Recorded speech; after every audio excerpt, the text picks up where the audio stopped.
Okay guys, hari ni kita baru dapat parcel daripada bybit. Aku tak tahu apa benda parcel ni. I just diberitahu yang bybit akan hantar parcel kat aku. So jom kita buka tengok apa dekat dalam parcel yang bybit hantar kita.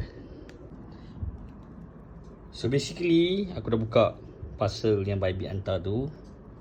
Tapi aku tak tahu apa lagi dekat dalam ni. Wow, kotak dia cantik Dia ada engrave bybit punya kat sini. Tapi aku still tak tahu apa benda. Jom kita buka, kita tengok apa yang bybit hantar kita. Cantik betul dia punya kotak.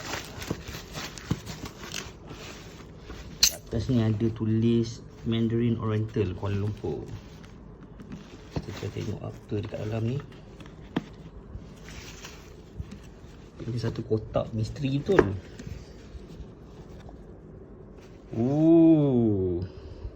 Daripada bybit kita dapat dia Fitroma on the Radiant Mid Autumn. Bybit express our grateful for your unwavering dedication and partnership.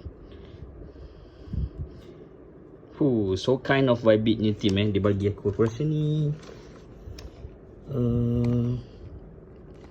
apa tu orang panggil Chinese punya tu, kek bulan moon cake rasa ni moon cake ni. Cantik gila dia punya kotak. Betul. So kita ada mooncake daripada bybit. Thank you very much bybit. Thank you for the warm wishes. Thank you for the thank you for the boxes of mooncake. Terbaik guys, kita dapat merchandise ataupun kita dapat kotak daripada bybit.